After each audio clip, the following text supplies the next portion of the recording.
Hello, and welcome to another video. Today we are talking about the right way to play Irish fiddle. And I have to say, there's a little caveat here because there's no one right way. However, there are different things that you can do to make Irish fiddling sound more like the real feel, a little bit more authentic, if you will.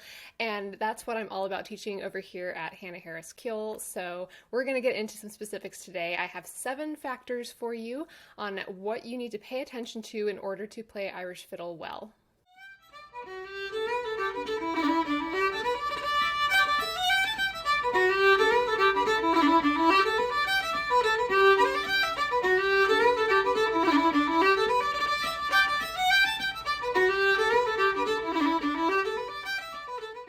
Factor number 1 is rhythm. I put this first because it probably is one of the most important things that you can really nail down with your fiddling. So if you don't have a sense of how the rhythm goes, if your rhythm isn't consistent, it's just not going to sound very good. So you want to make sure that you have a very good sense of rhythm internalized for each of the tune types. And this doesn't mean copying what you see directly on the page. So if you read sheet music and you want to just start to play a tune, you have to realize that what you're going to see on the page is not exactly how you want to play it. There's a little bit more subtlety. There might be some dotted rhythms that aren't notated. It's just a really good idea to have a good sense of rhythm for each of the tune types. So that's your first factor. Factor number 2 is tone. So playing with good tone is really important because you can have the rhythm, but without the tone quality, it's just going to sound very scratchy, very muddled. You want to really establish what your ideal tone is. And I say your ideal tone because, again, there's no one right way to play fiddle well. So you want to be very aware of what elements of tone you like. Do you like maybe a more full sound? Do you like it to be a bit more connected, or do you like more of a choppiness in your bowing and your tone? So that's just some really good things to keep in mind when you're thinking about tone and how it plays into rhythm.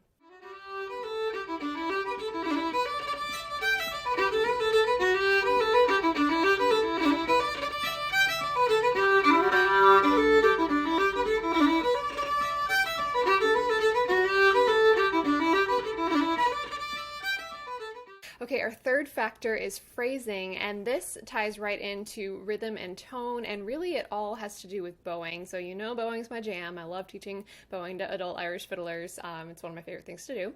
And I think that the really important thing about phrasing is, once again, finding the phrasing that makes sense for you. Now there's, of course, different right ways to do it, and I think that it's really helpful to be able to break down the A part and the B part into these mini phrases and see how they interconnect with one another. Maybe it's like a conversation. If you've got another fiddler or another instrumentalist that you can play with, even someone who can lilt the tune, if you can do some sort of call and response and break it up into just like this little mini conversation for each part, you're gonna get so much clarity around how you want the phrasing to go. Maybe something's kind of ending on like it's a note that needs to be finished. There's some sort of phrase that needs to come after it, or maybe you're closing out the conversation and moving on to the next part. So it's really helpful if you can think about it as phrasing literally is just little snippets of phrases, little conversations, and recreate that in your practice and when you're playing, and you'll really start to hear your own unique voice starting to develop with the phrasing.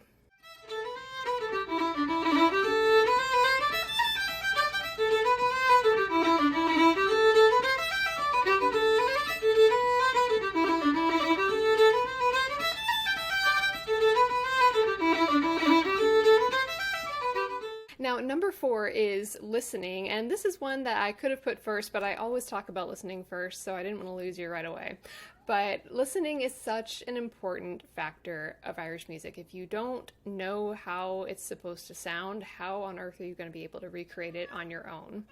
Something that you can do is you could get a playlist of maybe your top 2 to 3 fiddlers that you just really, really like their style and you kind of want to emulate a little bit. I'm all about, as an artist, you want to learn what the masters are doing. You want to copy what you love and tie it all together to make it into your own style. So there's no shame in doing something that somebody else does, because there's nothing original in this world. We all are just taking our own unique pieces from everybody else and stitching them together to make our own voice. So I would highly recommend, if you've got, try to narrow it down to 2 or 3, because too much more than that can get really overwhelming. If you've got 2 to 3 fiddlers that you really, really just love their styles and you want to listen to them more, make a playlist and start listening to it religiously. Listen to it every day while you're making dinner, while you're brushing your teeth. Just make it a very much a habit so that you're ingraining the music. It's almost like you're absorbing it by osmosis. It's kind of amazing how you can spend years listening to one tune and you've never played it before on your fiddle, but suddenly it comes up in a session and you find that you're instantly able to translate it because you've heard it so much, even if you've never played it before. So I think that's just a really magical part of listening, and I love seeing it evolve in different parts of my playing throughout the years. So listening is our fourth factor.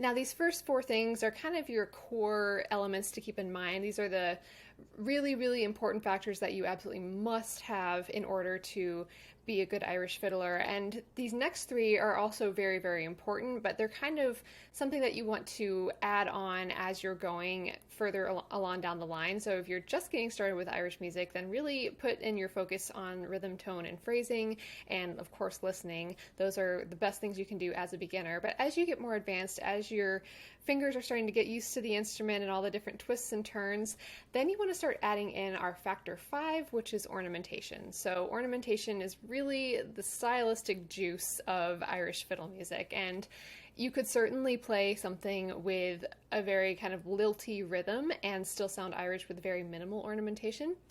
So that's of course always an option.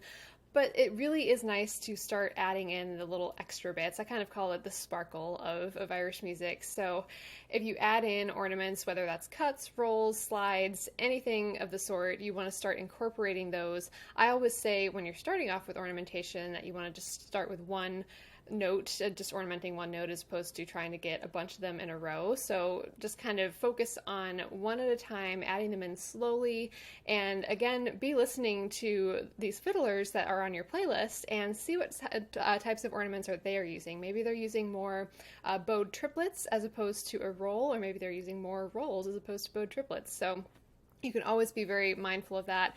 It can help to watch videos of people playing this music too, so instead of having to listen for it, you can just literally watch what their hands are doing. You'll see some of that in the tunes that I'm playing here in this video.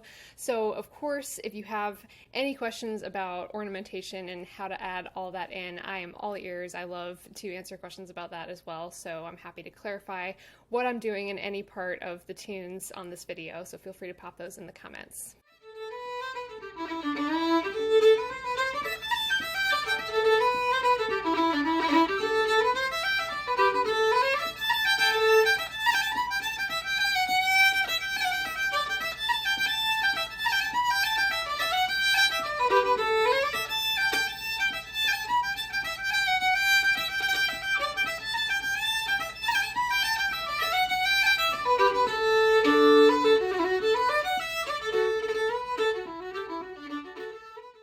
Factor number 6 is another sparkle one. This is variation, and that goes hand in hand with ornamentation. So like I said, you can decide if you want to play more rolls or bowed triplets or noted triplets, anything like that. You can decide what sort of ornamentation you want to do, but the really important thing is once you've got the feel of the ornament beneath your hands, you want to start varying it up. So you don't want to play the same ornament every time. You don't even want to play the tune the same way twice every time. And again, I say this because I put this at the end because you want to make sure that you know the notes of the tune. You want to have it ingrained, and you want to make sure that it's just a very solid foundation of the tune that's just rooted in you. But once you've got that down, your next step to progress even further along with your getting the real feel of Irish fiddling is to add in that variation. Variation is so characteristic of Irish tunes, and just the real experts are really, really good at being able to take a tune and totally turn it on its head and then come right back into it. And it can be as subtle as just changing one note, or you could even change a whole phrase and come back to the tune as it is. So there's some people that do more variation than others, and it's always just so fun to see what they come up with. So again, This plays right into our concept of there's no one right way to play Irish fiddle, and you'll especially see this in variation. Our seventh and final factor is having a growth mindset. And this one I wouldn't say is actually a bonus one. This is kind of going along with your core, or your core four as it is. Because we're always learning. It doesn't matter if you are performing Irish music on worldwide stages or if you have just picked up the fiddle for the first time and you're thinking you want to learn how to play a jig. It's so important to always be curious and be invested in learning more.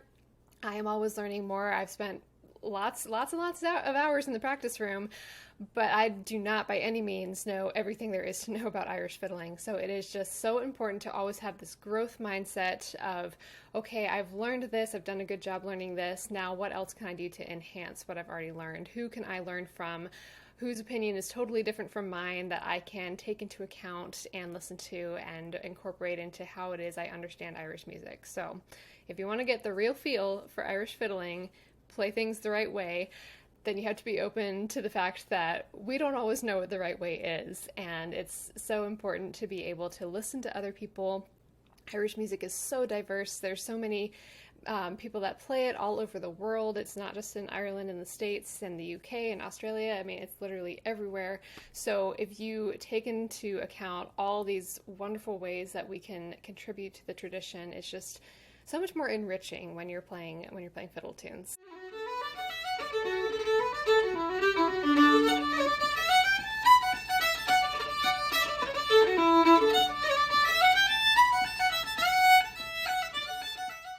So our 7 factors to recap are rhythm, tone, phrasing, listening, ornamentation, variation, and having a growth mindset. So if you keep all these things in mind, you are well on your way to becoming a wonderful Irish fiddler. So all of these things that I covered in the video are things that I love to work with my students with, and if you would like to chat with me about the possibility of joining my studio or maybe checking out one of my online courses, I would like to invite you to book a free call with me. It's just 15 minutes. We're going to chat about your fiddle goals. We'll talk about if any of my programs are a good fit for you, and you can book a call with me just right below in the description. I'll link it down below, and I would love to chat with you further, get to know you, get to know everything that you want to learn about Irish fiddle and see if that's something I can help you with. So if you identified with any of the 7 factors in this video, those are all things I encourage in my studio, in my courses. I just am all about getting you to get the real feel for Irish fiddling, especially if you didn't grow up in the tradition. If you liked this video, I would so appreciate if you would give it a thumbs up, and be sure to subscribe to my channel for more Irish fiddle tips. I usually post every other Thursday, and I would love to take any of your questions into account, so feel free to comment below with any questions you have related to Irish fiddle, and I'd be happy to cover them in a future video. As always, I so appreciate you and your dedication to learning more about Irish fiddle. Thank you so much for watching, and I will see you next time.